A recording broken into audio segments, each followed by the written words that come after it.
Live on DAZN Worldwide, April 26th, Eubank Jr versus Benn. Buy now at DAZN.com/boxing.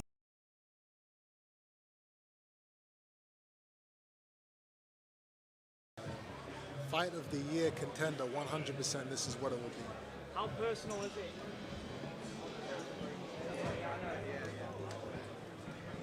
Deathly personal.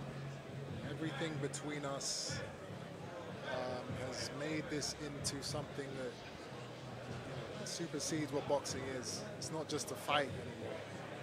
This is deep. I feel it. I feel the energy, and I can't wait to get in there, take this guy out of boxing. What did you make of Nigel Benn's comments there about Conor Benn sparring William School, making him quit? Did you think you read anything into that? It's a great story. You should write a book. What about Eddie Hearn? You and him seemed to get along, and then France Smith pulled up at the press conference. Did you like that? What's there to like? These guys are here to talk shit and lie to the public. I'm saving you guys from having to listen to fabrications. You're just wasting time. Where did that animosity between you and Eddie first stem from? And why can't you stand him? He lies. Anybody who lies to the public and gets away with it because of the power that they have, the money that they control, I have no respect for, I have no time for. And he's done everything he can to derail me in my career over the years, so when we're having press conferences, he is forbidden to speak. As simple as that. You alluded to... What did you guys say at the face-off just then? I saw you guys say some things. He said 2 days, and I said, that's right, it's coming. Nothing crazy. Could you expand on what you were talking about to do with pain at the press conference? I thought it was quite poignant. I didn't hear the question. You were talking about pain and what you have to and have gone through in your life. Could you expand on that? I thought it was very interesting. No, not right now.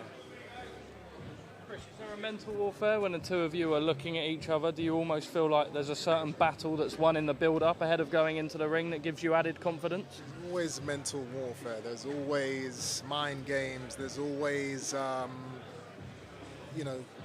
who's getting into whose head, who's affecting who emotionally, spiritually, mentally. These are all games that have to be played, especially when there are a million cameras on you and you've got to come off as the person who is in control. I am in control. He is not. How has the build-up been for you mentally? Because, like you alluded to on the stage, the situation with the weight cut, the rehydration clause, coupled with the public display, what your dad mentioned last week. You mentioned that about the disgrace comments. What's it been like for you in comparison to previous build-ups, this one?